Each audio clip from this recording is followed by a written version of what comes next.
other UN countries, including some U.S. allies who disagree with the president on the Iran nuclear deal and other issues. Many of the delegates still remember Mr. Trump's first UN speech last year, where he criticized many aspects of the UN and mocked Kim Jong Un as Little Rocket Man. The president now says he and the North Korean leader are friends after their meeting back in June. You know, Nora, one of the things, he's going to be tough on Iran. UN Ambassador Nikki Haley on Sunday said that U.S. allies, Germany, U.K., that still want to stay in this deal with Iran, that they will be punished if they continue to do economic activity with Iran. And that is an amazing thing for the U.S. to say, that they will punish their allies if they keep these business ties. We'll see if the president talks about that today. What else could he say about Iran today? That the message he wants to get forward from not only his UN ambassador, but that his Secretary of State has been making? Probably he'll go to arguing, as Pompeo, as you mentioned, said, anywhere you look at trouble in the world, Iran has a hand in it. And whether it's Syria or weapons of proliferation of terrorist weapons, that Iran is always at the heart of it. And so he will try to argue kind of all the other stuff Iran is doing, which there is some agreement, considerable agreement among the allies, that Iran is doing all those other things. Where they, of course, have the disagreement is whether that deal signed in 2015 keeps the Iran nuclear program on freeze for the time being. And as we see now, President Trump is entering the General Assembly there to give remarks. He's being introduced. This is his second speech before the United Nations, which is always viewed as the president addressing the world in some respect, because other world leaders are there to listen to him. It is an opportunity to make the sorts of strong comments about Iran. We're also expecting the president to perhaps make some news on North Korea. He met just yesterday with the South Korean president. Let's listen now to President Trump in his second address before the United Nations. Madam President, Mr. Secretary General, world leaders, ambassadors, and distinguished delegates. 1 year ago, I stood before you for the first time in this grand hall. I addressed the threats facing our world, and I presented a vision to achieve a brighter future for all of humanity. Today, I stand before the United Nations General Assembly to share the extraordinary progress we've made. In less than 2 years, my administration has accomplished more than almost any administration in the history of our country. America's so true.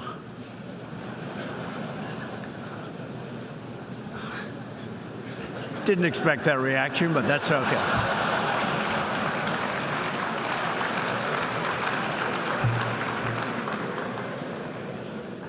America's economy is booming like never before. Since my election, we've added $10 trillion in wealth. The stock market is at an all-time high in history, and jobless claims are at a 50-year low. African American, Hispanic American, and Asian American unemployment have all achieved their lowest levels ever recorded. We've added more than 4 million new jobs, including 500,000 manufacturing jobs. We have passed the biggest tax cuts and reforms in American history. We've started the construction of a major border wall, and we have greatly strengthened border security. We have secured record funding for our military, $700 billion this year and $716 billion next year. Our military will soon be more powerful than it has ever been before. In other words, the United States is stronger, safer, and a richer country than it was when I assumed office less than 2 years ago. We are standing up for America and for the American people, and we are also standing up for the world. This is great news for our citizens and for peace-loving people everywhere. We believe that when nations respect the rights of their neighbors and defend the interests of their people, they can better work together to secure the blessings of safety, prosperity, and peace.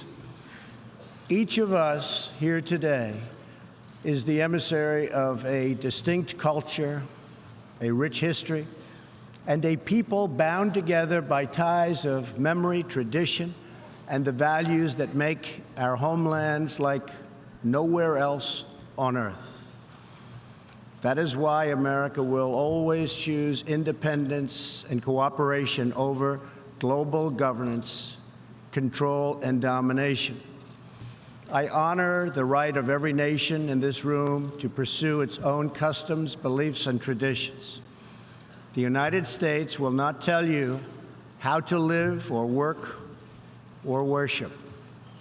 We only ask that you honor our sovereignty in return. From Warsaw to Brussels to Tokyo to Singapore, it has been my highest honor to represent the United States abroad. I have forged close relationships and friendships and strong partnerships with the leaders of many nations in this room, and our approach has always yielded incredible change. With support from many countries here today, we have engaged with North Korea to replace the specter of conflict with a bold and new push for peace. In June, I traveled to Singapore to meet face-to-face with North Korea's leader, Chairman Kim Jong Un. We had highly productive conversations and meetings, and we agreed that it was in both countries' interest to pursue the denuclearization of the Korean Peninsula. Since that meeting, we have already seen a number of encouraging measures that few could have imagined only a short time ago. The missiles and rockets are no longer flying in every direction. Nuclear testing has stopped. Some military facilities are already being dismantled. Our hostages have been released, and as promised, the remains of our fallen heroes are being returned home to lay at rest in American soil. I would like to thank Chairman Kim for his courage and for the steps he has taken, though much work remains to be done. The sanctions will stay in place until denuclearization occurs. I also want to thank the many member states who helped us reach this moment, a moment that is actually far greater than people would understand. Far greater, but for also their support and the critical support that we will all need going forward. Special thanks to President Moon of South Korea, Prime Minister Abe of Japan, and President Xi of China. In the Middle East, our new approach is also yielding great strides and very historic change. Following my trip to Saudi Arabia last year, the Gulf countries opened a new center to target terrorist financing. They are enforcing new sanctions, working with us to identify and track terrorist networks, and taking more responsibility for fighting terrorism and extremism in their own region. The UAE, Saudi Arabia, and Qatar have pledged billions of dollars to aid the people of Syria and Yemen, and they are pursuing multiple avenues to ending Yemen's horrible, horrific civil war. Ultimately, it is up to the nations of the region to decide what kind of future they want for themselves and their children. For that reason, the United States is working with the Gulf Cooperation Council, Jordan, and Egypt to establish a regional strategic alliance so that Middle Eastern nations can advance prosperity, stability, and security across their home region. Thanks to the United States military and our partnership with many of your nations, I am pleased to report that the bloodthirsty killers known as ISIS have been driven out from the territory they once held in Iraq and Syria. We will continue to work with friends and allies to deny radical Islamic terrorists any funding, territory, or support, or any means of infiltrating our borders. The ongoing tragedy in Syria is heartbreaking. Our shared goals must be the de-escalation of military conflict, along with a political solution that honors the will of the Syrian people. In this vein, we urge the United Nations-led peace process be reinvigorated. But rest assured, the United States will respond if chemical weapons are deployed by the Assad regime. I commend the people of Jordan and other neighboring countries for hosting refugees from this very brutal civil war.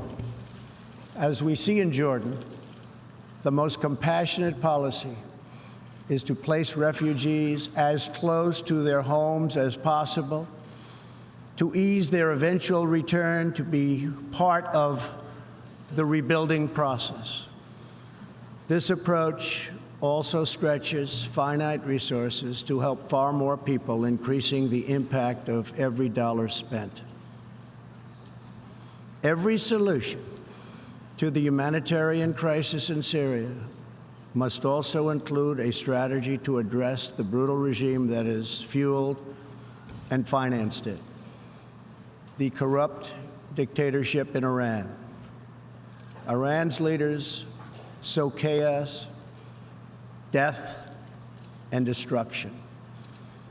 They do not respect their neighbors or borders or the sovereign rights of nations. Instead, Iran's leaders plunder the nation's resources to enrich themselves and to spread mayhem across the Middle East and far beyond. The Iranian people are rightly outraged that their leaders have embezzled billions of dollars from Iran's treasury, seized valuable portions of the economy, and looted the people's religious endowments, all to line their own pockets and send their proxies to wage war. Not good. Iran's neighbors have paid a heavy toll for the region's agenda of aggression and expansion.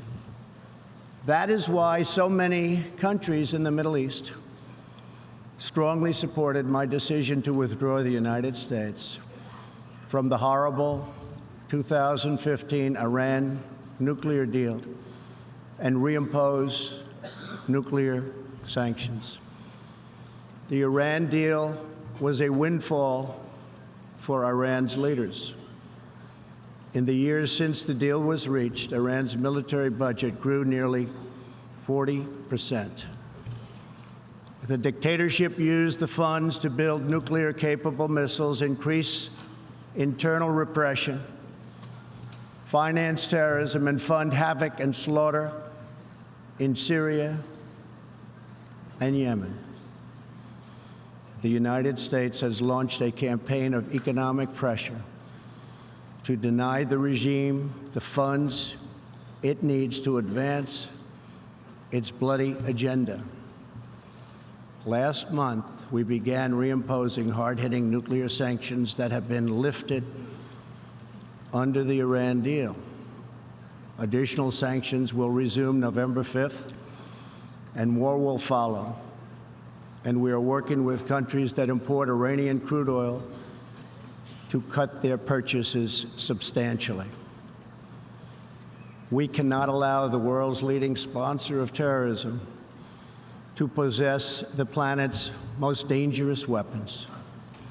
We cannot allow a regime that chants death to America and that threatens Israel with annihilation to possess the means to deliver a nuclear warhead to any city on earth. Just can't do it.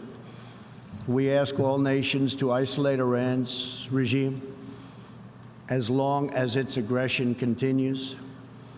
And we ask all nations to support Iran's people as they struggle to reclaim their religious and righteous destiny.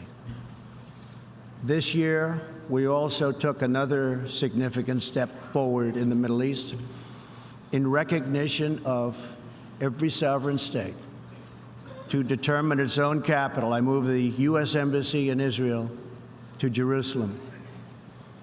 The United States is committed to a future of peace and stability in the region, including peace between the Israelis and the Palestinians. That aim is advanced, not harmed, by acknowledging the obvious facts.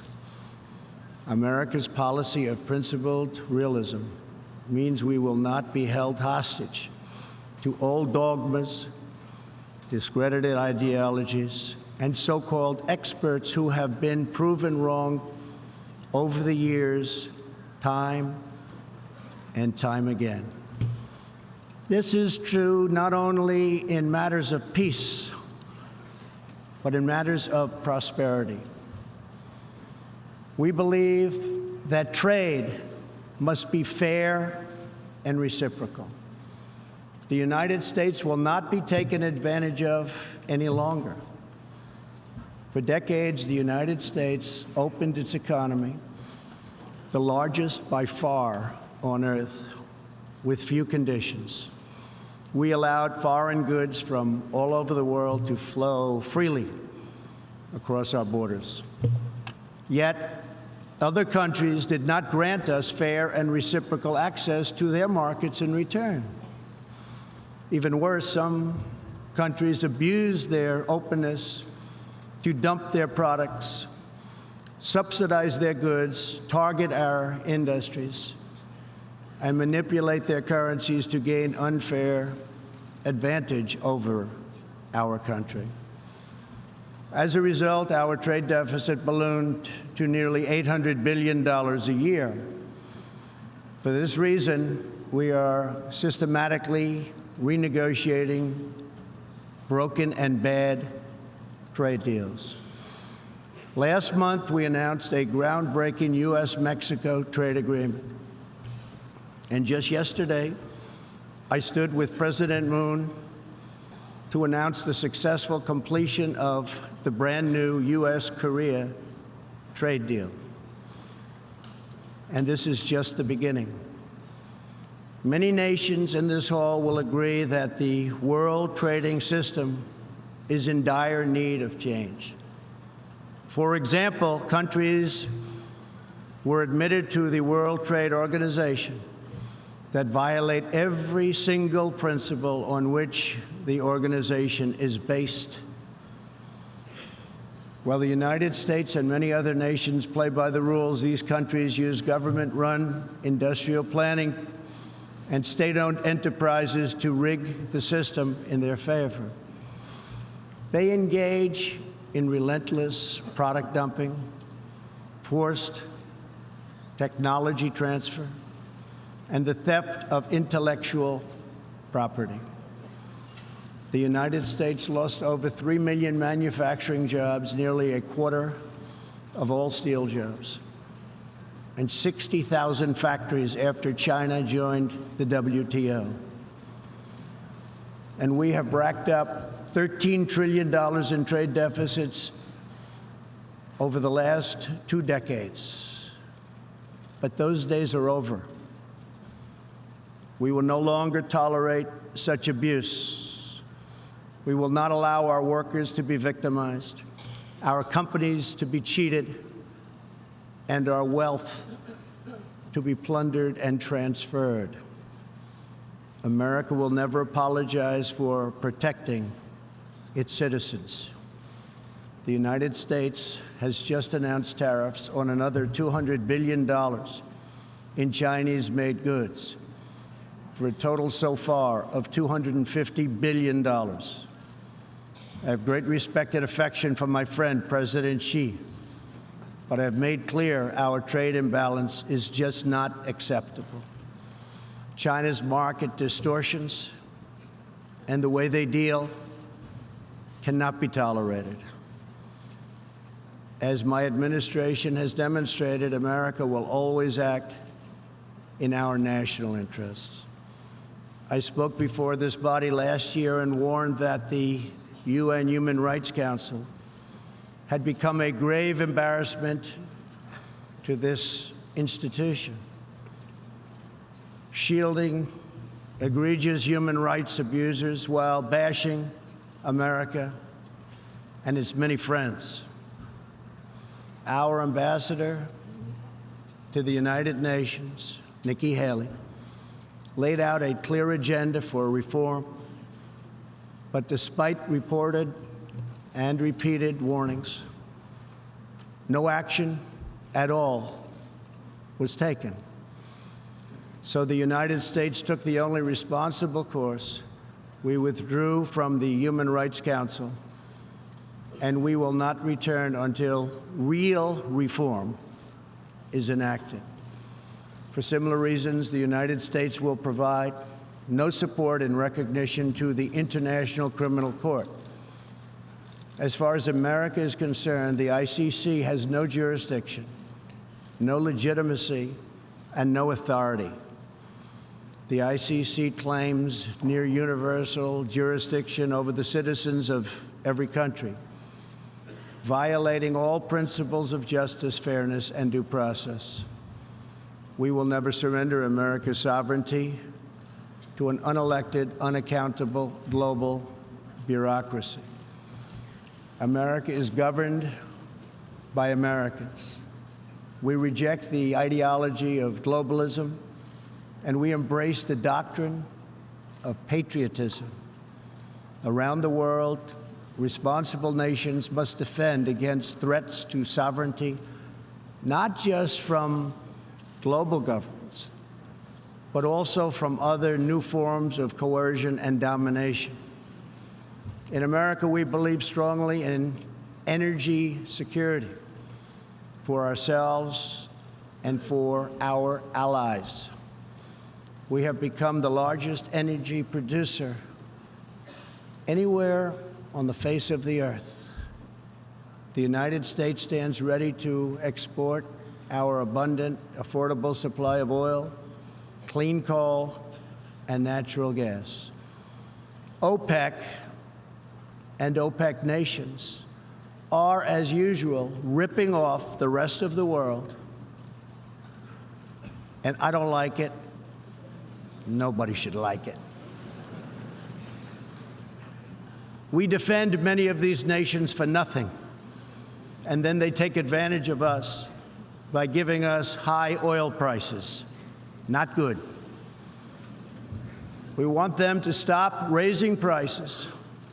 We want them to start lowering prices, and they must contribute substantially to military protection from now on. We are not going to put up with it, these horrible prices, much longer. Reliance on a single foreign supplier can leave a nation vulnerable to extortion and intimidation.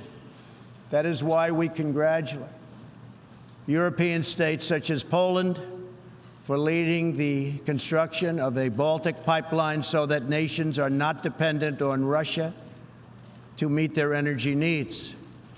Germany will become totally dependent on Russian energy if it does not immediately change course. Here in the Western Hemisphere, we are committed to maintaining our independence from the encroachment of expansionist foreign powers. It has been the formal policy of our country since President Monroe that we reject the interference of foreign nations in this hemisphere and in our own affairs. The United States has recently strengthened our laws to better screen foreign investments in our country for national security threats. And we welcome cooperation with countries in this region and around the world that wish to do the same. You need to do it for your own protection. The United States is also working with partners in Latin America to confront threats to sovereignty from uncontrolled migration. Tolerance for human struggling and human smuggling and trafficking is not humane. It's a horrible thing that's going on at levels that nobody has ever seen before. It's very, very cruel. Illegal immigration funds, criminal networks, ruthless gangs, and the flow of deadly drugs. Illegal immigration exploits vulnerable populations, hurts hardworking citizens, and has produced a vicious cycle of crime, violence, and poverty. Only by upholding national borders, destroying criminal gangs, can we break this cycle and establish a real foundation for prosperity. We recognize the right of every nation in this room to set its own immigration policy in accordance with its national interests, just as we ask other countries to respect our own right to do the same, which we are doing. That is one reason the United States will not participate in the new global compact on migration. Migration should not be governed by an international body unaccountable to our own citizens. Ultimately, the only long-term solution to the migration crisis is to help people build more hopeful futures in their home countries, make their countries great again. Currently, we are witnessing a human tragedy, as an example, in Venezuela. More than 2 million people have fled the anguish inflicted by the socialist Maduro regime and its Cuban sponsors. Not long ago, Venezuela was one of the richest countries on earth. Today, socialism has bankrupted the oil-rich nation and driven its people into abject poverty. Virtually everywhere socialism or communism has been tried, it has produced suffering, corruption, and decay. Socialism's thirst for power leads to expansion, incursion, and oppression. All nations of the world should resist socialism and the misery that it brings to everyone. In that spirit, we ask the nations gathered here to join us in calling for the restoration of democracy in Venezuela. Today, we are announcing additional sanctions against the repressive regime, targeting Maduro's inner circle and close advisors. We are grateful for all of the work the United Nations does around the world to help people build better lives for themselves and their families. The United States is the world's largest giver in the world, by far, of foreign aid. But few give anything to us. That is why we are taking a hard look at U.S. foreign assistance. That will be headed up by Secretary of State Mike Pompeo. We will examine what is working, what is not working, and whether the countries who receive our dollars and our protection also have our interests at heart.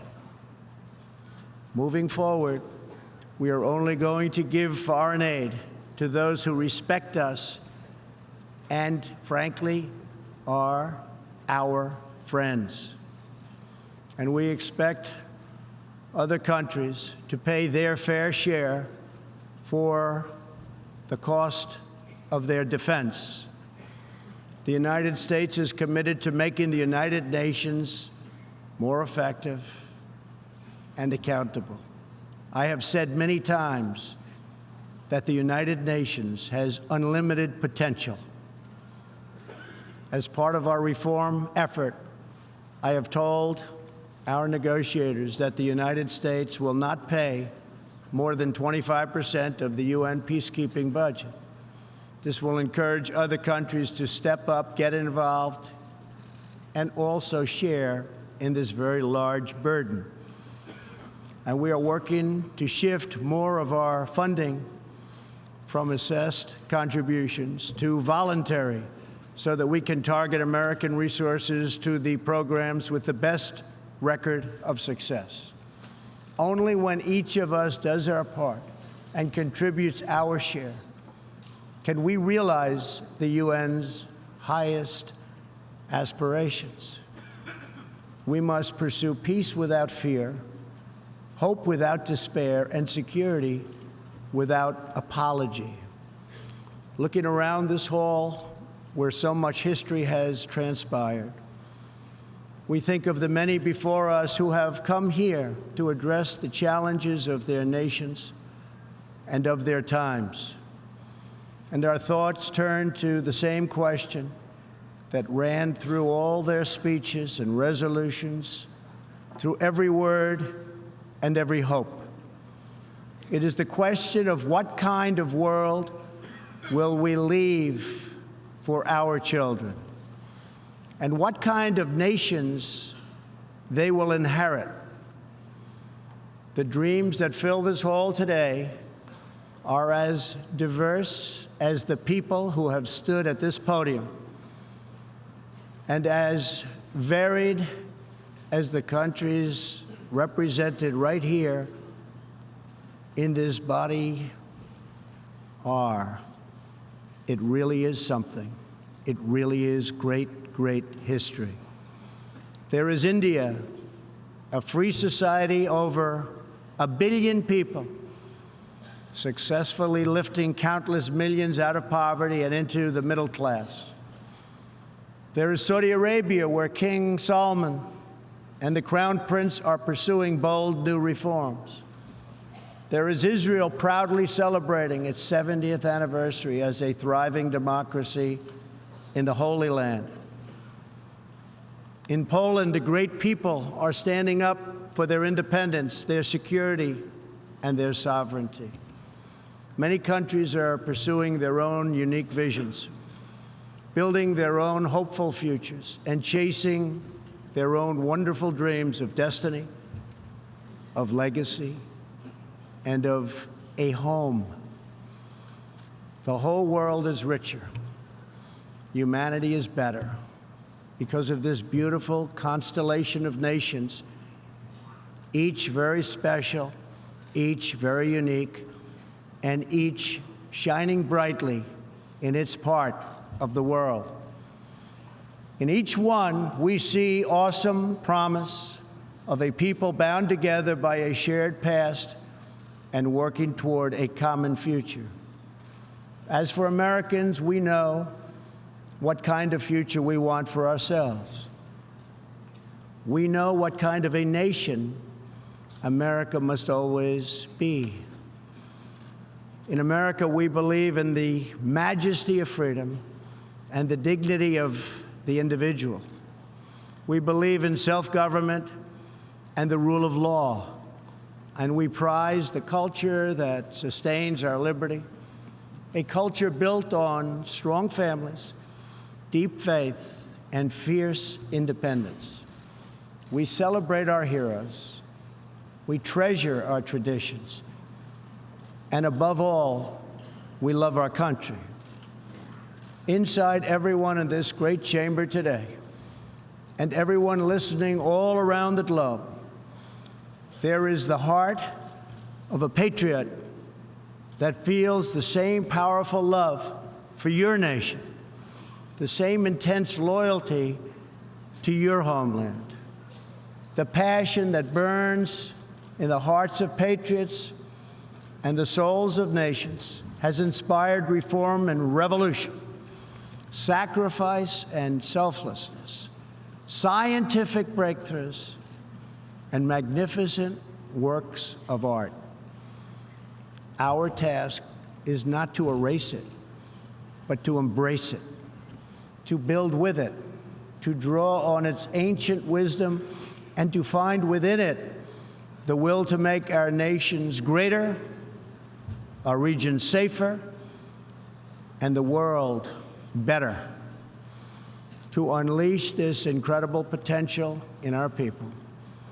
We must defend the foundations that make it all possible. Sovereign and independent nations are the only vehicle where freedom has ever survived, democracy has ever endured, where peace has ever prospered.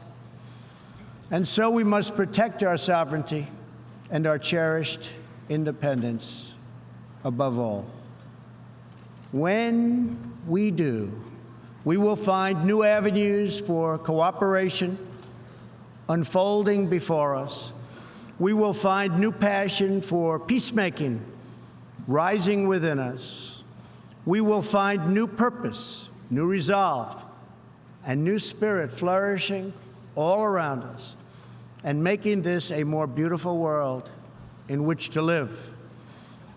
So together, let us choose a future of patriotism, prosperity, and pride. Let us choose peace and freedom over domination and defeat.